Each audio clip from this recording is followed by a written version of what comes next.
I'm the underdog with the heroic heart. I'm Eric Jones Jr.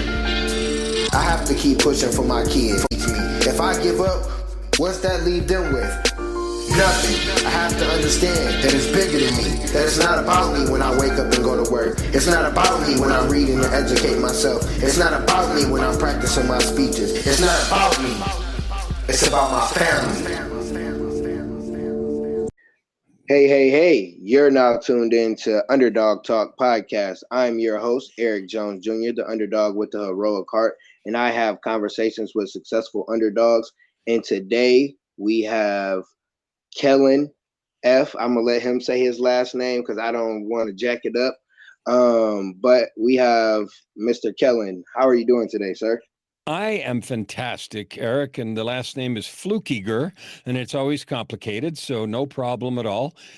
Thank you for having me on your show. Oh, no problem, and thank you for being on. Thank you for just going to add value. I could tell by the conversation we had, you're funny, and you definitely are going to add some value. So before we get into our conversation, if this is your first time listening, thank you for listening. If you've listened before, make sure you share, like, comment, review on all of your favorite podcast platforms. And let's get into today's conversation. So you say you're a child abuse survivor. So what did that look like for you? Well, I'd be just thrilled to tell you, but before we do, I want to agree with what you said to people that are listening. Please subscribe to Eric, share it. I want to honor Eric because doing a podcast is a labor of love. It is a choice that you're making, Eric, to add good to the world, to lift and bless people's hearts. And I want to honor you for that and thank you for the work that you're doing to bring value and good conversation to folks. So thank you. Oh, thank you. You're welcome. So I'll tell you the story. I was born in San Francisco in 1955. So I'm 66. And I was born into two-parent home, looked sort of middle-class-ish from the outside, and looked kind of normal, except it wasn't. My mom got married pretty young, and she had a very particular idea about behavior and religion and what was good and bad. And the discipline that I had growing up was today in 2022 would be felony child abuse.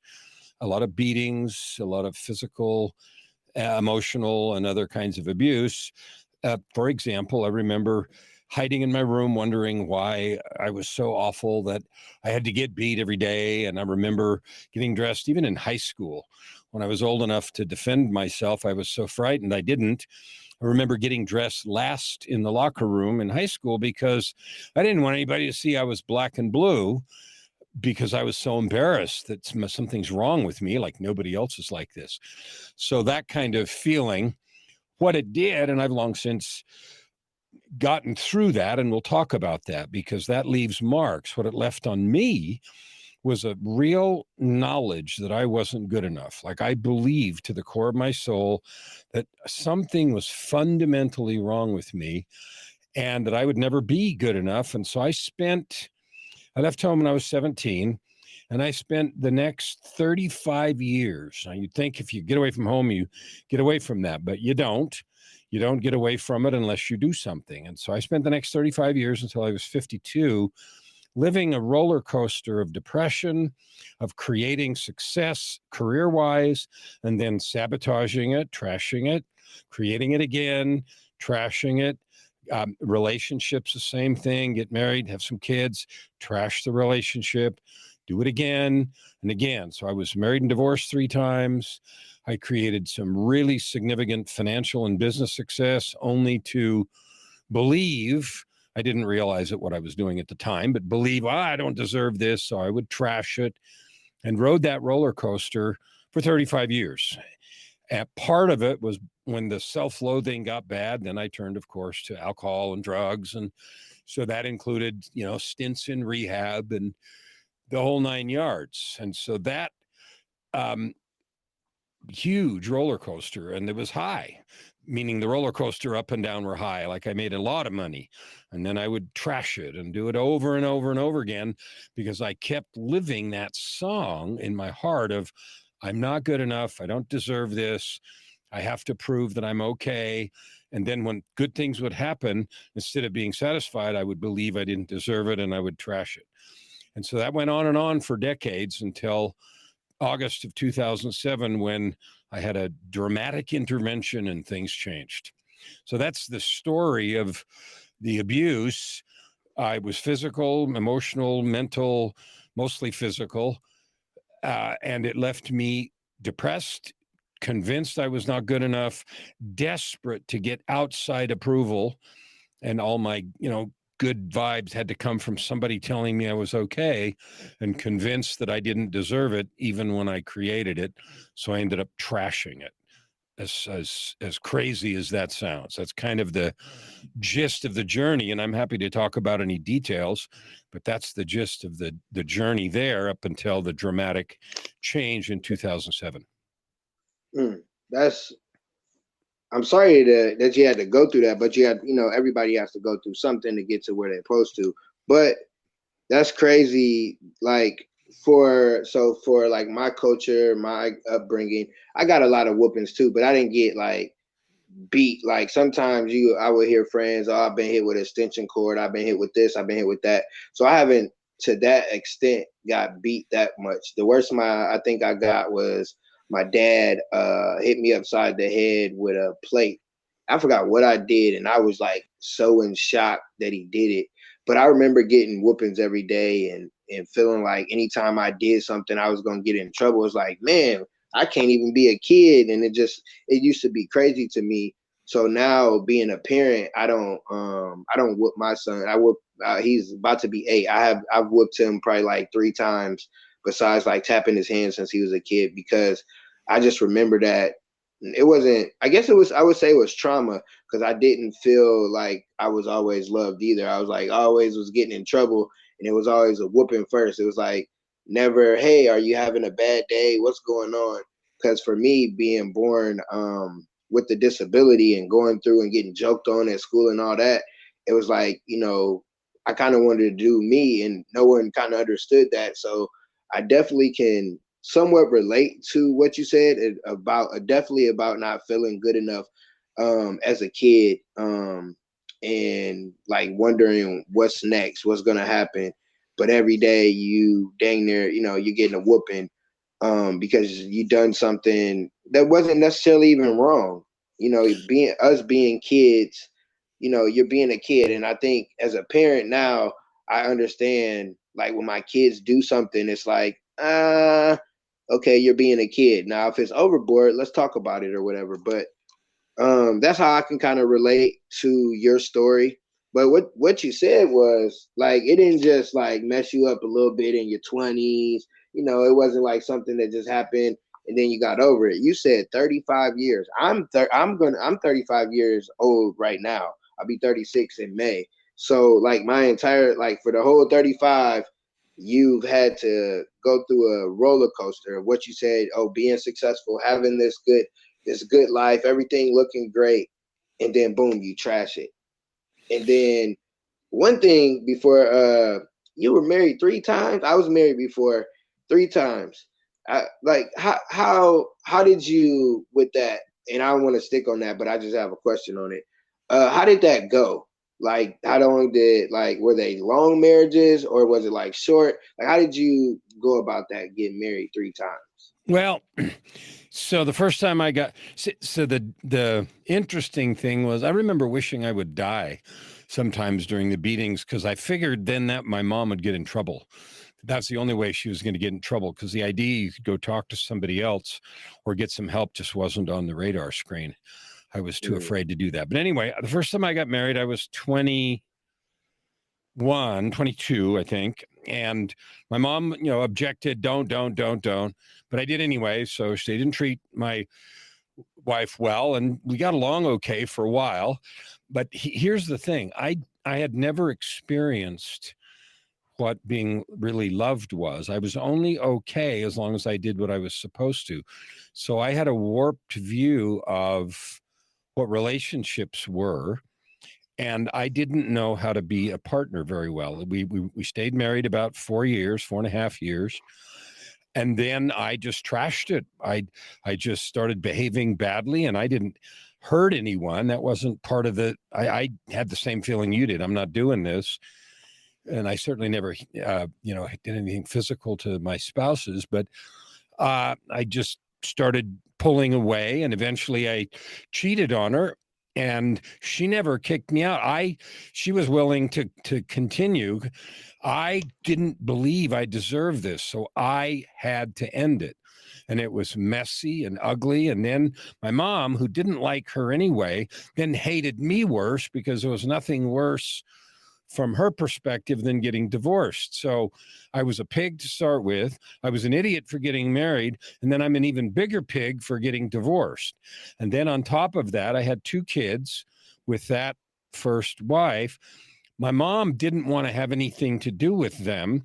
So grandma was going to be cut out of their life because I wasn't free to bring them to her house because she didn't want anything to do with divorced kids because somehow divorce was that bad. So I was left with literally nobody in my family and kind of by myself trying to figure this out with this feeling that my mom must be right because she's always right. So, and I understand how warped that sounds, but I'm trying to prove to her that I was okay. And so that was the first marriage. That lasted about 4.5 years. The second time is about 2 or 3 years later. I got married again, and that one lasted 16 years. We had 8 children, so I had a total of 10. I thought that was going to be it. I was going to stay married and everything else. And we wanted to have kids, and we did. And here's another piece. Because I was broken, I didn't know how badly I was broken, depression and everything, because I never went and talked to anyone. I never got help. I never opened up. And the woman that I married, my second wife, she had been raised by an alcoholic stepfather and been told when she was a child that she was unwanted. Now, I knew that because she told me those things during our relationship. But because I never had gotten any help or talked to anyone, I had no idea, and she hadn't either. I had no idea what that did to her. So we were 2 broken people trying to be married. Everyone, me struggling with never telling the truth or talking about how I felt. And then we had kids and, focused on them. And eventually, after 16 years, that relationship turned into pretty much consistent fighting and arguing. And, and there was tons of money. That wasn't it. So there was no fighting about money. I was making a lot of money, but there was just a constant lack of ability to get along. And so eventually I left that relationship and, took off again. I didn't take off. I left the relationship. And that ended that after 16 years. The third marriage happened about a year later, and that didn't last very long. That was sort of a rebound thing. And I knew from the beginning that was doomed. We probably were married about 4 years, but that was a disaster from the start. But she was an attorney. She also came from very broken. Her mom committed suicide when she was 12, and she was lied to about it until she was 21. She had terrible, adaptation problems, attachment issues, and everything else. But again, still then I had no help, nothing. I didn't know anything about how any of this crap worked. I was just stumbling around trying to deal with the aftermath of my second divorce and 8 children in that one that I had custody issues with. And when that second divorce happened, that woman was so angry that she accused me of mistreating the children. And because I'm the guy, the authorities stepped in and they took children away and they believed her. And then it took 2 years of court hearings and everything else. And after 2 years, I finally got full physical and legal custody of all the children. And she lost all of it because she'd been lying her face off. So the whole thing was this horrendous mess. And at the center of it, I was believing that this was all my fault. And if I wasn't such an ass, bad, rotten person, everything would be fine, regardless of what anybody else did or didn't do. During all that time, I was drinking heavily and started using drugs. Again, that wasn't the first time ever. That sort of thing went up and down. And that third marriage didn't last very long, 3 or 4 years, but it was very awkward and clumsy and was really centered a lot on partying and kind of sketchy behavior to start with. So that one lasted 3 or 4 years and ended in 2005, 2 years before the dramatic change. But at the time that ended, I was heavily into drugs. There was a point there where I was using $3,000 worth of a week of cocaine. Oh. So I was $3,000 a week of blow and was making so much money that didn't matter. I mean, that was the level of the dysfunction. Yeah. Wow. I got a lot from that, and I'm sure listeners will. What I got was it starts at home. It starts when you're young. It starts as a kid. Our trauma that we don't handle, like you said, this whole time you haven't got any help, you haven't talked to anyone, and we don't talk to people, we don't get that help, and we don't understand that the trauma from our childhood or early life or whatever trauma you had early, it messes up relationships, it messes up life, it messes up things because we don't understand. We just thought, you thought that was normal. Oh, my mom, she beat me, or whatever the case, whatever anybody that's listening, their life is like, they're like, oh, I thought it was normal, but then you get around someone else and they're like, no, that wasn't normal. That's why you act like A, B, and C, because of, this and that. And all your relationships had to do with your mom. And your mom was the person that was putting the abuse on you. Your mom was, when as a kid, your mom's the person you love. You love her like no matter what, because she gave birth to you. Like you always gonna ride with your mom. And it's like your mom was steering you the wrong way. You ended up with, let's see, about over 20 years of marriage, 10 kids. Hello? I'm back. I lost you when you said 20 years of marriage, 10 kids, and then you disappeared. Okay. 20. Okay. And you say you never got help. And what I was saying was it was 2 years, everything ended 2 years before your dramatic change happened, all that good stuff. How and what led up to you like, hey, I something has to happen. So the relationship ended 2 years, but in August of 2007, I had a divine intervention. I can't describe it any other way. I was single for the third time. I was making so much money that my $3,000 a week coke habit didn't matter. I was in a very, very high functioning addict, but I had big dog, blah, blah, blah. Who cares? I had 4 of my 10 children living with me as a single dad. 3 of them were grown up and married, and 3 of them were living with, it's embarrassing to say this, but 3 of them were living with one of my exes. 4 were with me and 3 were grown up and married. In August of 2007, I came home on a Friday night. I was getting ready to go out and party for the weekend. And for some reason, when I got ready to go out, I felt compelled to turn on the television. Now, that doesn't sound like anything, except I didn't know how to turn on the TV. And that sounds weird, but I had the biggest, coolest stuff put in because, you buy that crap when you make a lot of money. But I wasn't a TV watcher. So I picked up the remote and I'm like, yeah, I don't know how to turn this on. So I asked one of the kids, and my daughter, 16-year-old daughter, turned it on, laughing through the remote at me like idiot, and then left the room. And I sat down, and it came onto a program I'd never heard of before, but I'd never heard of any of them. It titled Intervention. Now, if you know what that is, that's a reality TV show about families who stage interventions for busted loved ones. Well, I started watching it, and the protagonist was a high-ranking executive with a cocaine problem.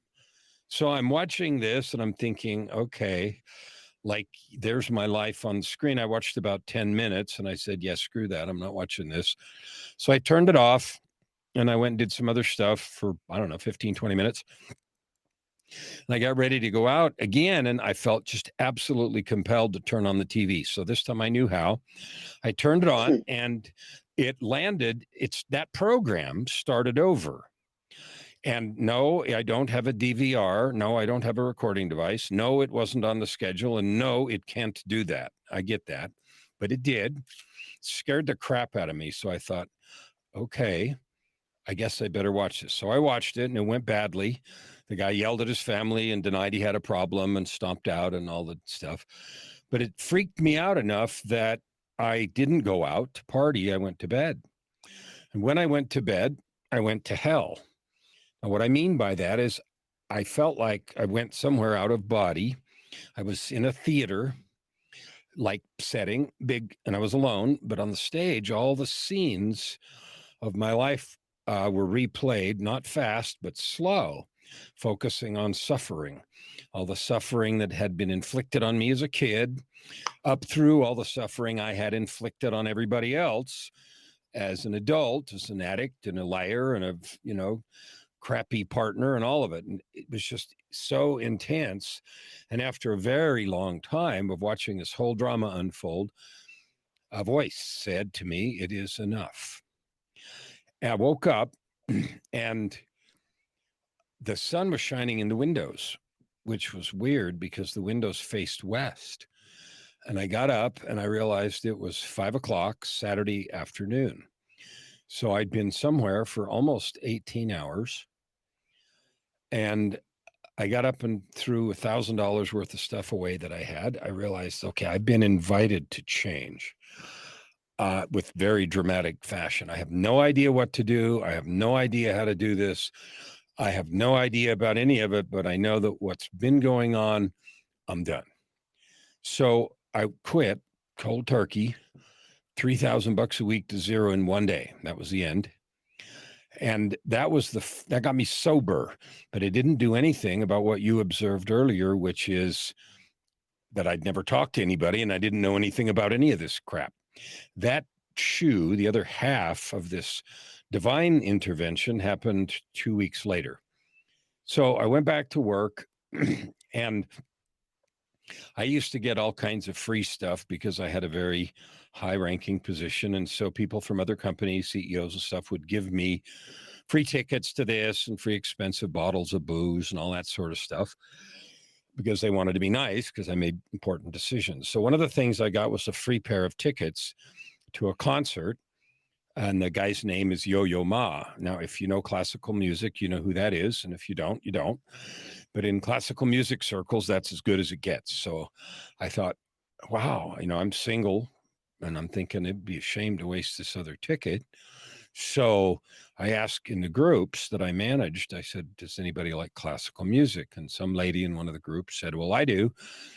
And I said, well, have I ever given you anything before? And she said, no. I said, okay, fine. See you there. So I gave her the ticket. And I always gave away extra stuff. So that wasn't weird. But so anyway, we met at the concert. It was fabulous. And halfway through, that's 2 weeks since that other thing. So I'm 2 weeks now, stone cold sober.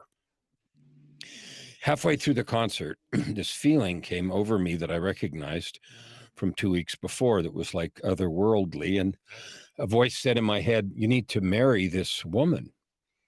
And I argued. I said, yeah, that's crazy. I said, I've screwed that up 3 times officially with some other disasters in between. I said, that's just not happening.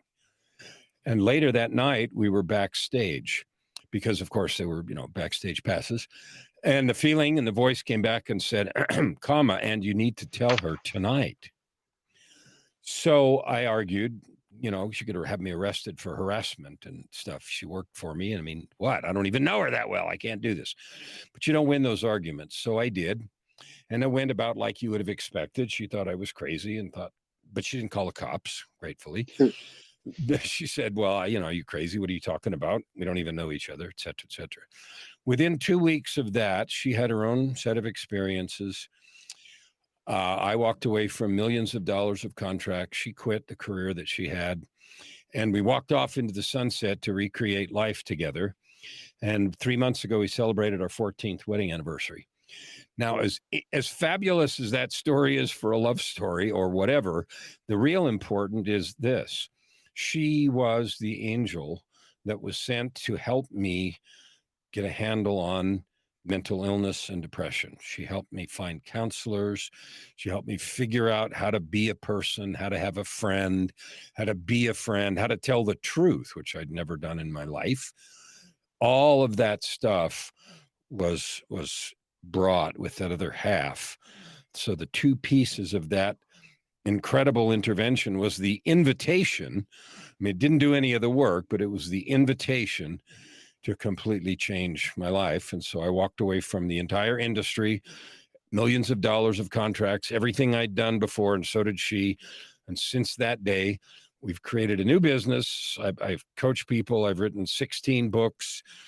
I do my own podcast and get the blessing of being on shows like yours to help people understand who they really are and to change their lives. So that's the incredible but true story of what happened in 2007.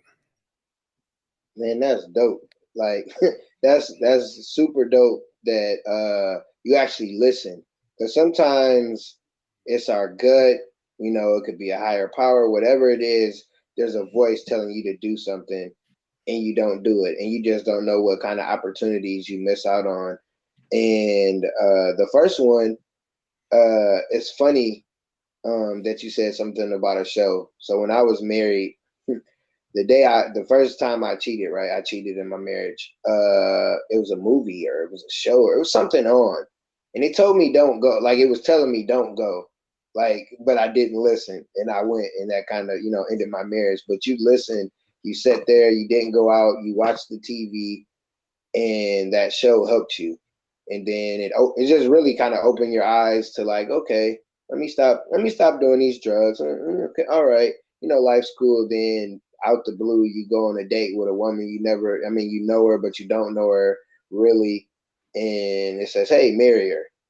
That's dope that you listen, because that would have been, who knows what would have happened if you didn't listen, if you didn't say, hey, I know this might sound crazy, but yeah, you're gonna be my wife.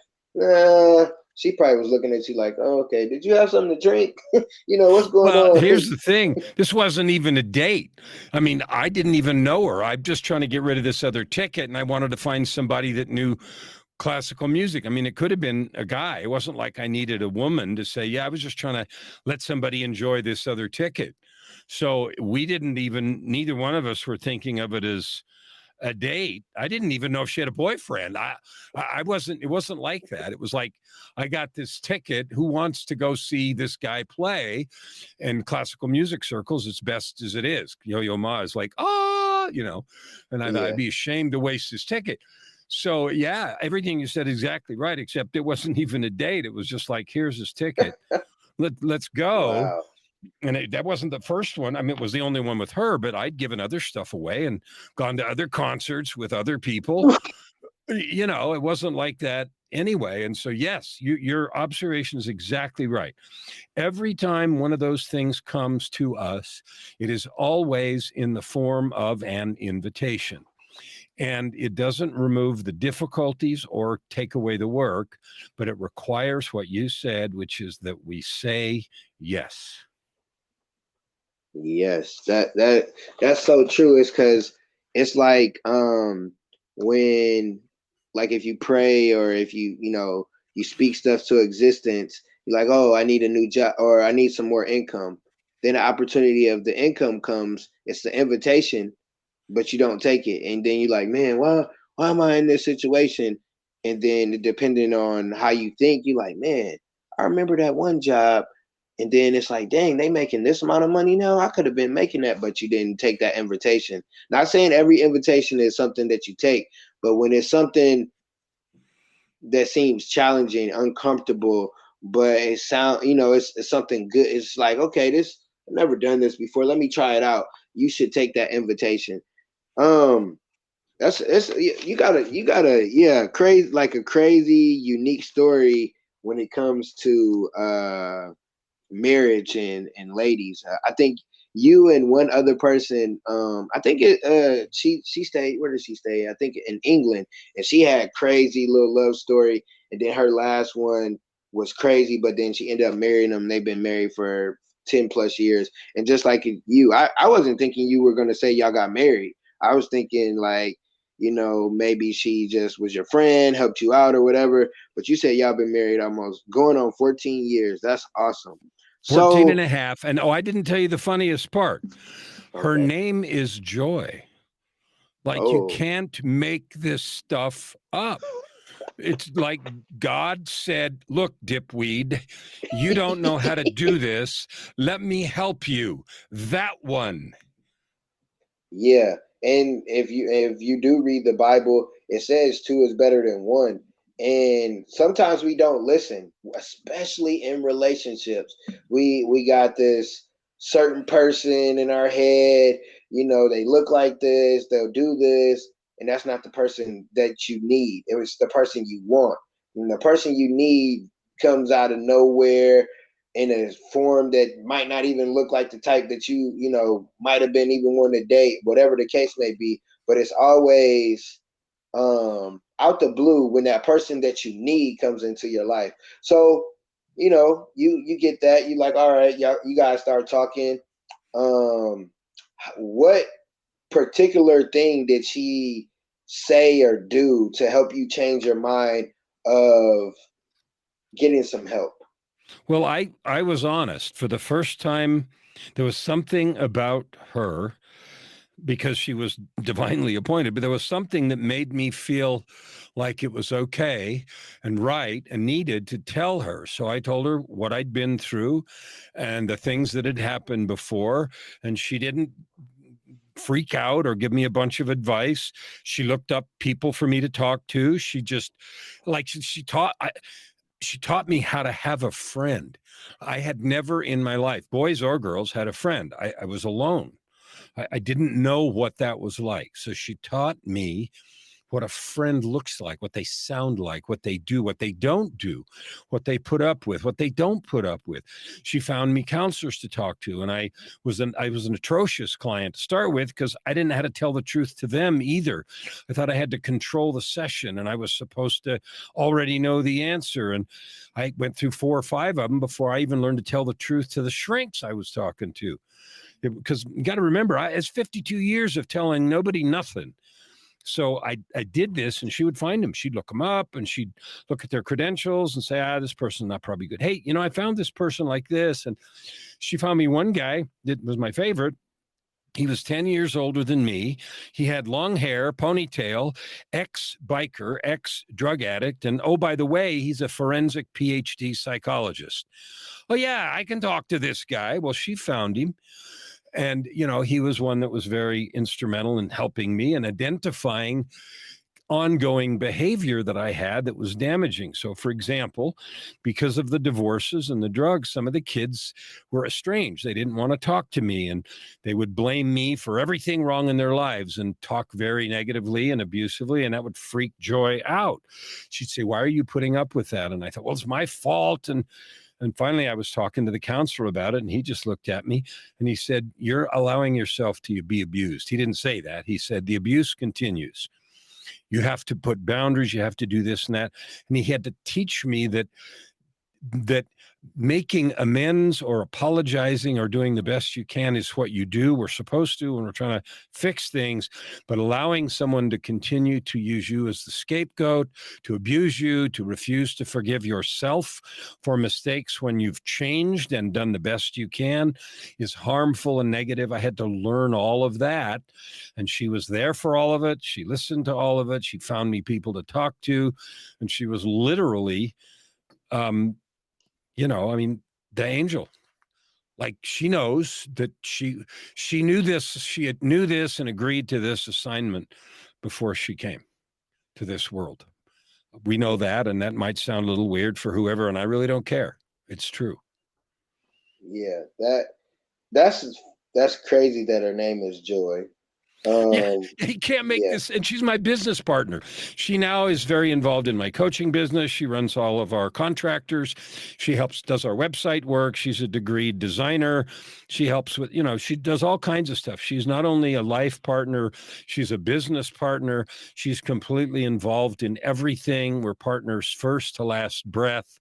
And if that isn't magic, I don't know what is. yeah.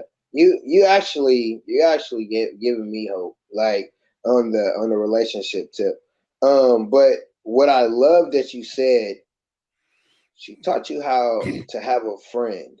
And I think a lot of times we go through life or we go through our struggles by ourselves. And when you go through it by yourself, you're telling yourself, oh, I'm this, I'm that. And you're speaking negative to yourself. And sometimes all you need is a friend. Listen to what you say. Okay, don't judge you. I'm not about to give you a whole bunch of advice. This is how I can help you, or I know this person that can help you, or she just pointed you in the right direction. And you got to have that friend that will not always talk back.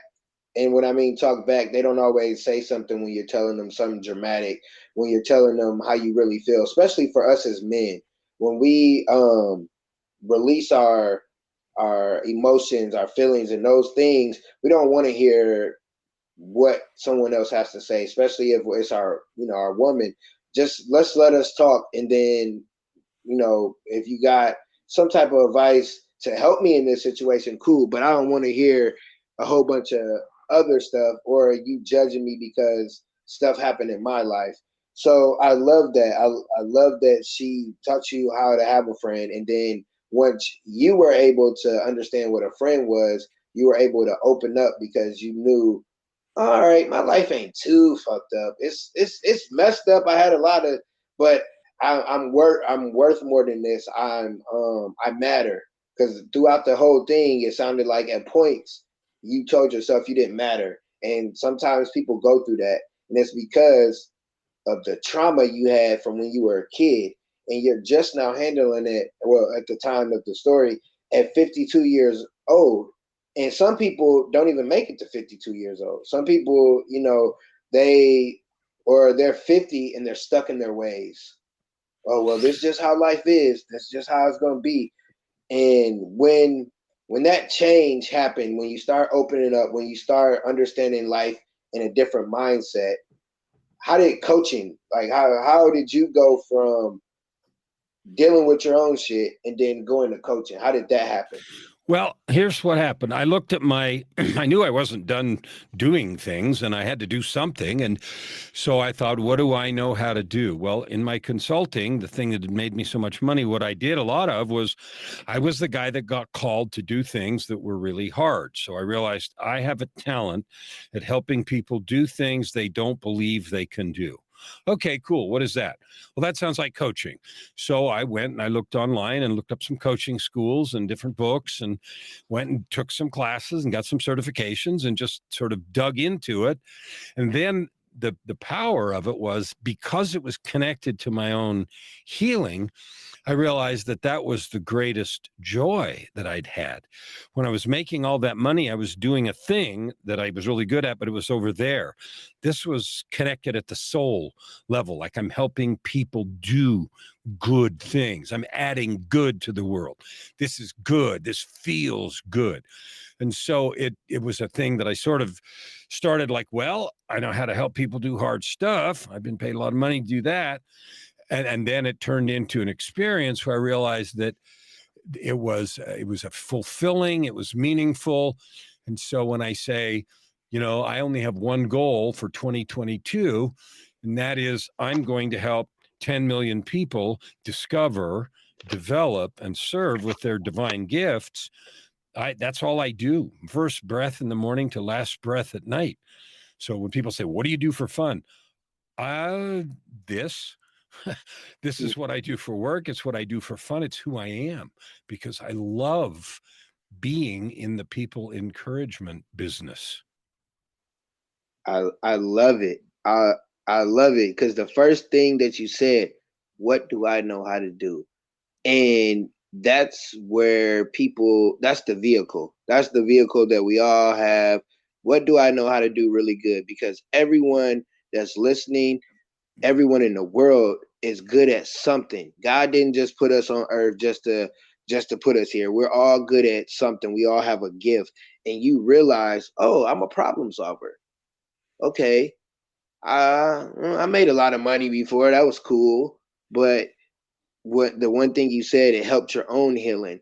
And I felt that because when I started, my story's a little different. It was like when I was 30, that's when I realized my purpose. That's when, things started happening for me, speaking, doing podcasts, radio show, all that good stuff. But it was like helping other people. It's like I can't go tell someone these different things and I'm not doing it in my own life, or I can't post videos and I'm not doing it in my own life. So it's like when you're helping other people, you're really helping yourself, because you got to be better, not necessarily better than that person, but you got to be a better version of yourself to be able to help anybody. And then then this one took me to church. You said it's connected at the soul. And I don't think people understand that. Like you said, what do I do for fun? This is fun. This is fun. This is helpful. I'm adding value to people. I'm making a lot of money, and I'm doing it with my wife. So this is like that. People don't get, like, when you have your purpose and you understand your value. Fun doesn't look like fun to everybody else. Like, fun is helping people, or reading, or making a program, or whatever the case may be, is to help people. And you said you wanted to add good to the world. So you've came a long way from hating yourself, thinking you weren't worth it. Now you're helping people. And then this the kicker. You didn't say you just want to help a couple people. You said you want to help 10 million people. That's a lot of people to help. But your mindset changed, and that only sounds crazy to people that have a small mind.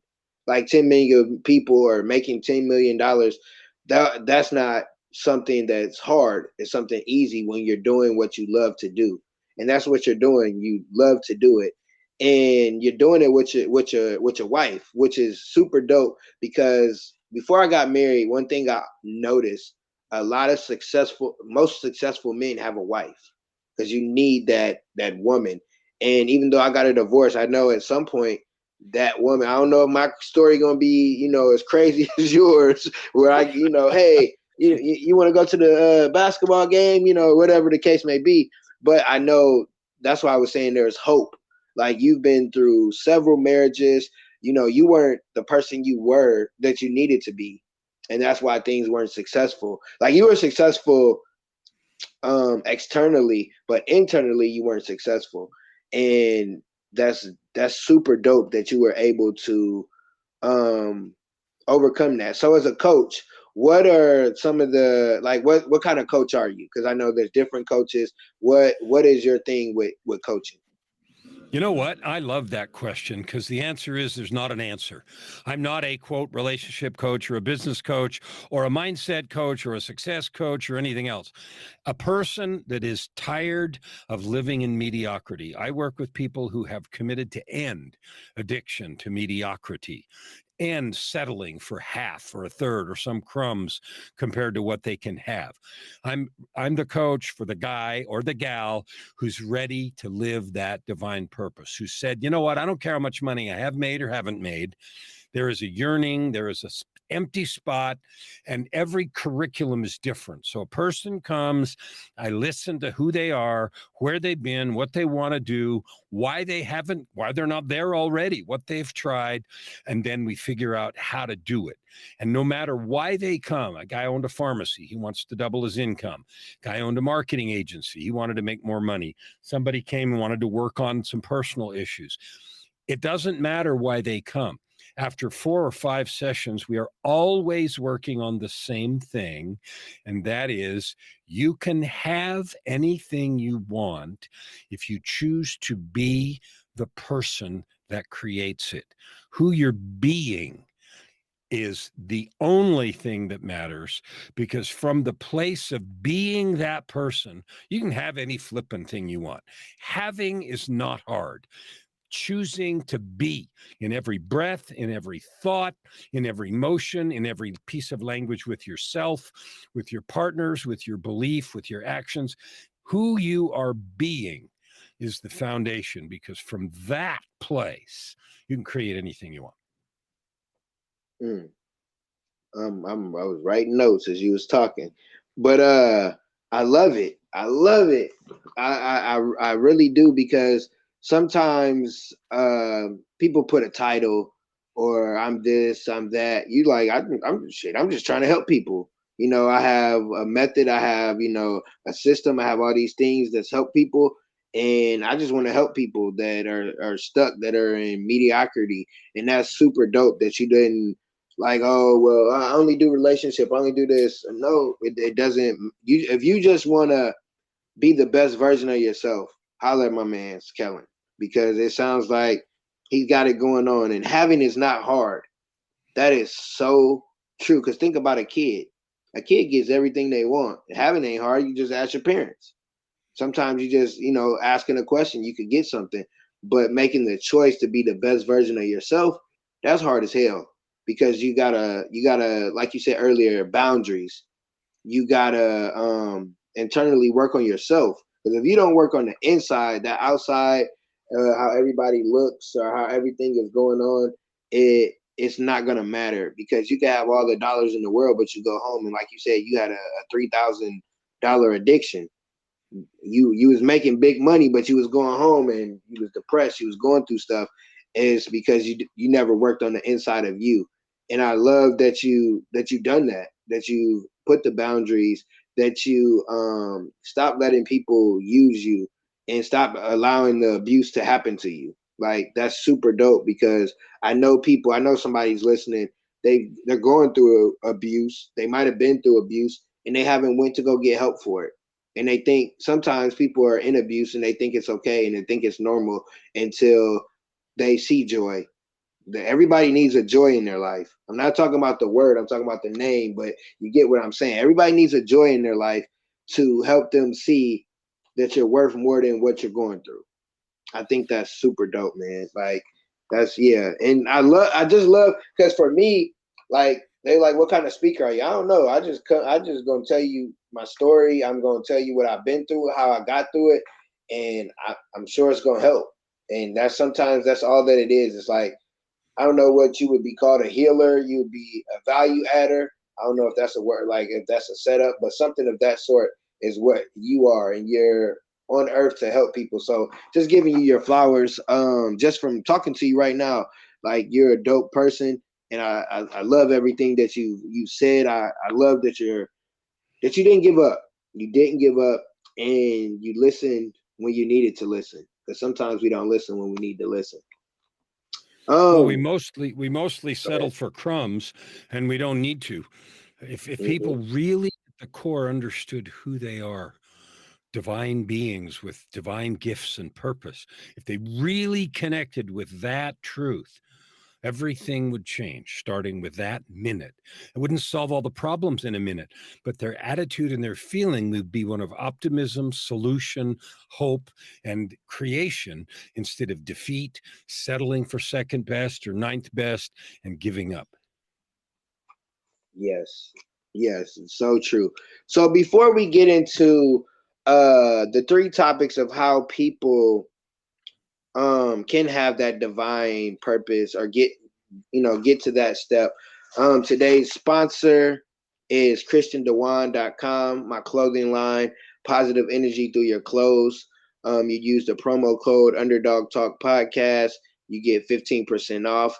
We have some new spring stuff, because we have a fashion show coming up April 23rd here in Indianapolis. So I've been working my tail off to present some new stuff. So be looking out for the new stuff come middle, end of April. I'm not dropping it until closer to the fashion show. But again, christiandewan.com, and you use the promo code Underdog Talk Podcast, you get 15% off. So what are three tips that could help somebody going through maybe some abuse, or went through some abuse? They're a little depressed right now.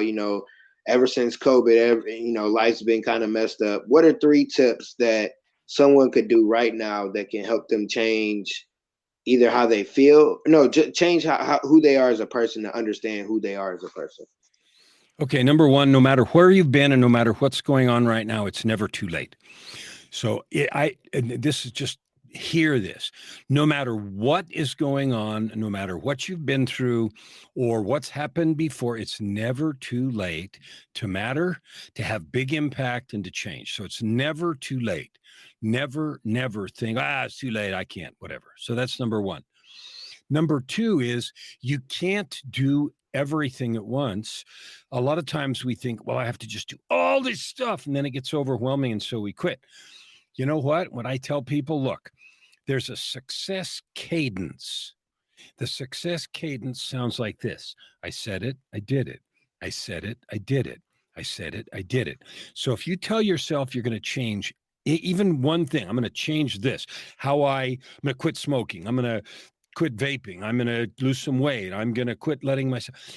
And if you find yourself not able to do it, what we usually do is yell at ourselves, get angry, I can't, whatever. Here's what I say: shrink the goal, shrink it until you can do it, because success breeds success. So when you say, I'm going to do this, and you don't get mad at yourself. Don't get all excited. Forgive yourself. Start over. Shrink the goal until you can. I said it. I did it.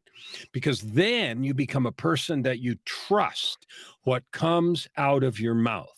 And then you can set another little goal and another little goal. Even if you make a 1% change today, 1% for 100 days is only 3 months. And then you're at 100%. Like, it doesn't have to happen all at once.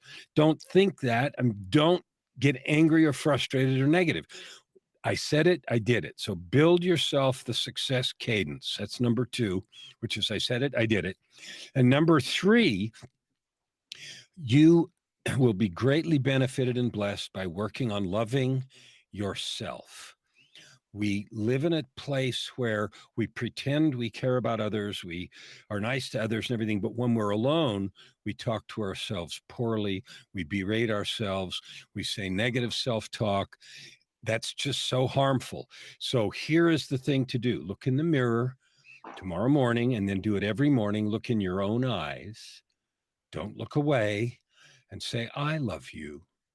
And don't change the words, and say it. Set a timer for 1 minute and do it. And do that every day. And if there are things that are bothering you about yourself, love yourself anyway, and then go work on the things.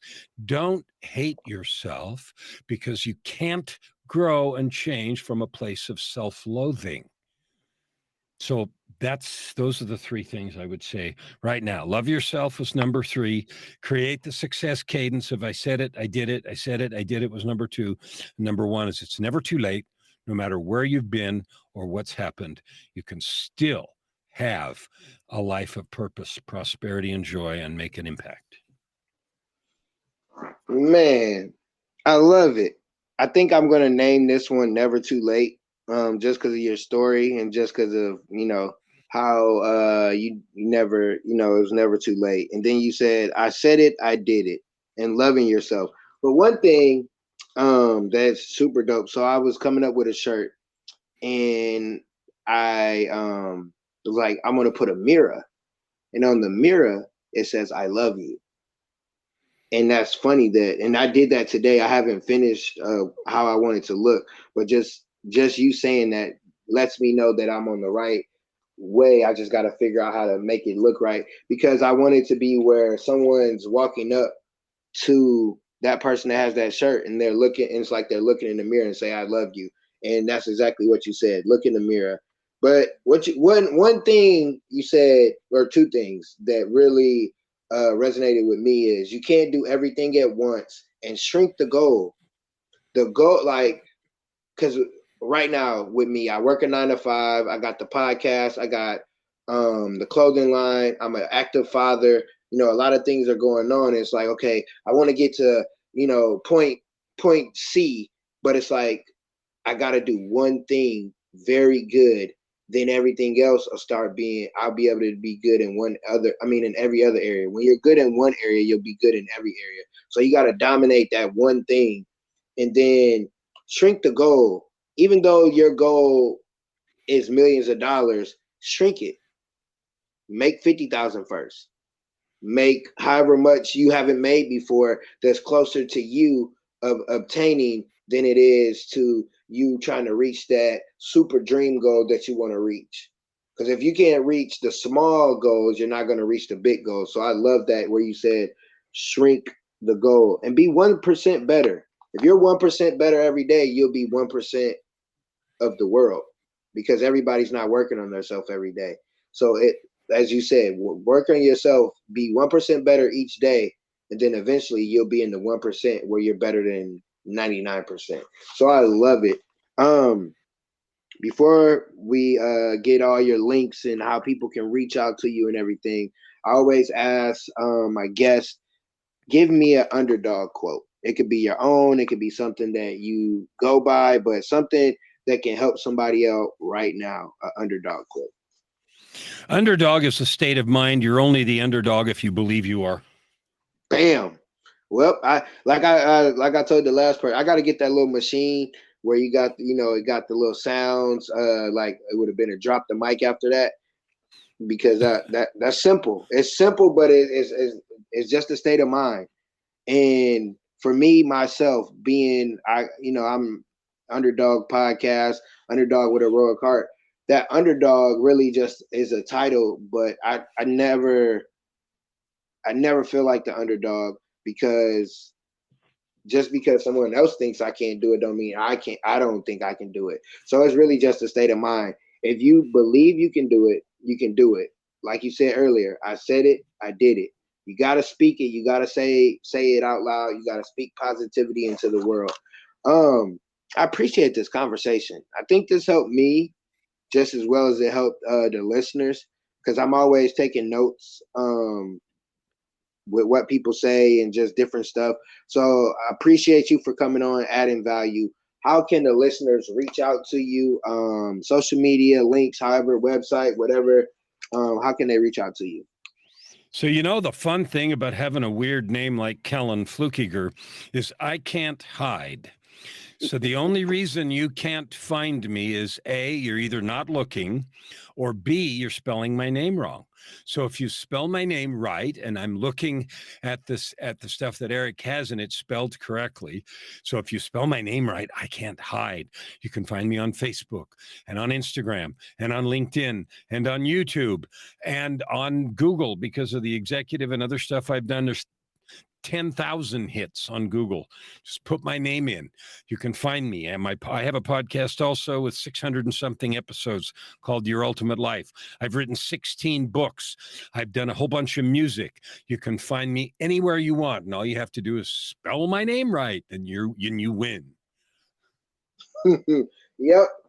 So I have all the spelling on the links and I'll just spell it as FLUCKIGER. So I have all that for everyone. Before we get out of here, do you have any closing remarks? Anything left in you? Yes, you are infinitely valuable. Eric, you're a wonderful, capable, beautiful, soul-filled person who's been through your own story, and what you have to add for the world is good and valuable. And anyone that is blessed to hear this or any other of your episodes is encouraged and full of opportunity and optimism because you give your heart and soul to this project. Every single person, you and everyone that listens to this, is a divine being with a gift or talent. And I ask you, I urge you, I want to participate in your divine gifts. Share them with the world, because if you don't, I'll miss out. And on that note, peace, one love.